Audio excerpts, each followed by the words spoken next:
ये समंदर में बिछाए जाने वाले केबल किसके हैं, ये जानकर आप चौंक जाएंगे। दोस्तों, ये केबल है इंटरनेट का। इंटरनेट समंदर के अंदर से चलता है। जी हाँ, यकीन नहीं हो रहा है ना, लेकिन ये सच्चाई है। इंटरनेट समंदर के अंदर से ही चलता है। कैसे चलता है, चलिए जानते हैं आज की इस वीडियो में। अगर आपको यकीन नहीं हो रहा कि समंदर के अंदर से इंटरनेट चला है, तो आप दुनिया के 95% लोगों के साथ है। उन्हें भी यकीन नहीं हुआ था जब उन्हें पता चला था कि समंदर के अंदर इंटरनेट चलता है। अब आप कहेंगे कि इंटरनेट तो सैटेलाइट और मोबाइल टावर की मदद से चलता है। सैटेलाइट से सिग्नल आते हैं और मोबाइल टावर उन्हें कैच करके हमारे मोबाइल डिवाइसेस तक पहुंचाते हैं। लेकिन जनाब, ये पूरी तरीके से सच नहीं है, क्योंकि दुनिया का 90% इंटरनेट समुद्र के नीचे बिछाए गए तारों के माध्यम से चलता है। दोस्तों, यहाँ हमें एक डायग्राम दिखा रहे हैं जिसमें आपको समुद्र तट पर केबल स्टेशन नजर आएगा और उससे होकर जाती हुई एक लाइन दिखाई दे रही होगी, जो कि है एक सी केबल, या जिसे सबमरीन केबल भी कहा जाता है। यही वो माध्यम है जिससे इंटरनेट चलता है और ये पूरी दुनिया में बिछा हुआ है और समुद्र की सतह से हजारों मीटर की गहराई में इन्हें बिछाया जाता है। इस केबल में हर थोड़ी दूरी पर रिपीटर या एम्पलीफायर लगाए जाते हैं ताकि इंटरनेट सही तरीके से काम कर सके। दोस्तों, इंटरनेट को पूरी दुनिया में पहुंचाने के लिए इन सबमरीन केबल्स को समुद्र के अंदर से निकालकर एक देश से दूसरे देश तक बिछाया जाता है। जब आप मोबाइल या कंप्यूटर पर ऑनलाइन कोई गेम खेलते हैं, तो आपके साथ कई और लोग भी जुड़ जाते हैं जो आपसे कोसों दूर रहते हैं, लेकिन आप उनके साथ रियल टाइम में गेम खेल पाते हैं। ऐसा ही कुछ सिस्टम इंटरनेट का है।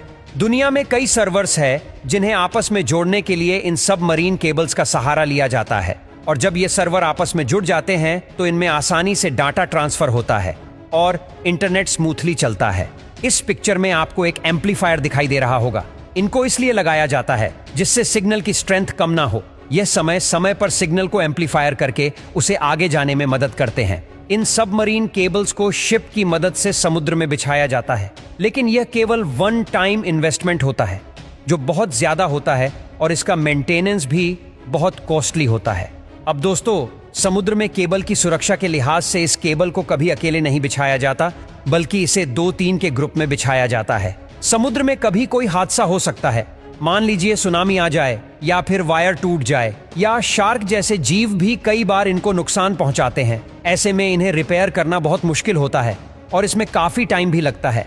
तब तक इसकी जो सेकेंडरी केबल है वो इंटरनेट के सिग्नल को भेजने में मदद करती है।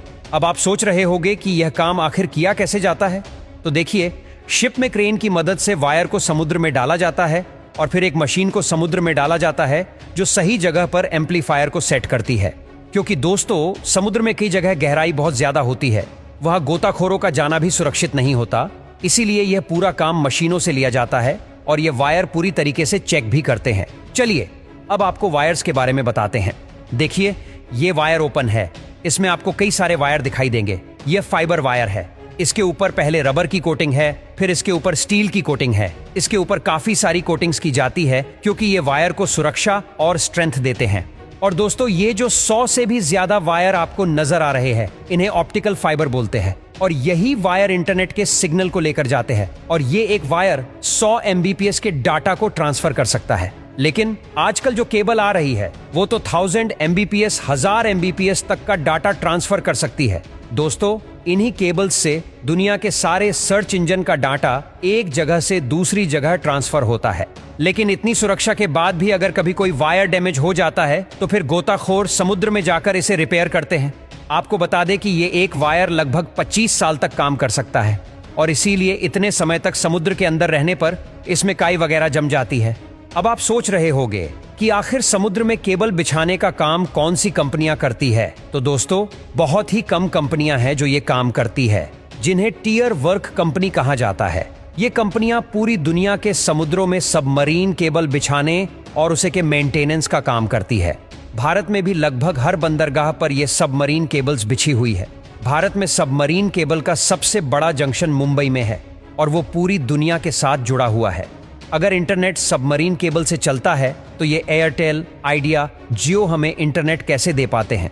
तो दोस्तों, ये सबॉर्टियर 2 कंपनी है जो इन सबमरीन केबल वाली कंपनियों से इंटरनेट खरीदकर उसे हम तक पहुंचाती है।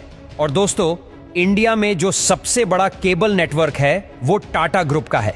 इसके साथ ही कुछ समय पहले रिलायंस ने भी अपने खुद की सबमरीन केबल लॉन्च कर दी है और वो 25,000 किलोमीटर तक लंबाई की है और यही वजह है कि रिलायंस आपको फ्री इंटरनेट दे पाता है और आपकी मौज हो जाती है। हाल ही में भारत सरकार ने इंटरनेट कम्युनिकेशन के लिए चेन्नई से अंडमान निकोबार तक समुद्र में 2312 किलोमीटर लंबी ऑप्टिक फाइबर केबल बिछाई है। इस submarine optical fibre cable connectivity परियोजना का शुभारंभ पीएम मोदी जी ने 2018 में किया था और इसका लोकार्पण भी इन्हीं के हाथों हुआ। इस लॉन्चिंग के साथ ही एयरटेल ने द्वीप में अल्ट्रा फास्ट 4G सर्विस शुरू कर दी है। इसी के साथ एयरटेल इस द्वीप में अल्ट्रा 4G सर्विस लॉन्च करने वाला देश का पहला मोबाइल ऑपरेटर बन गया है।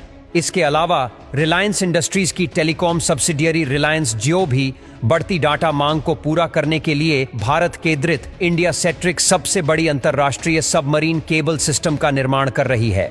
दोस्तों, अब वो दिन दूर नहीं जब हो सकता है कि दुनिया के कई देशों की तरह हमारे देश में भी इंटरनेट हमेशा के लिए फ्री मिले और वो भी 5G की स्पीड से।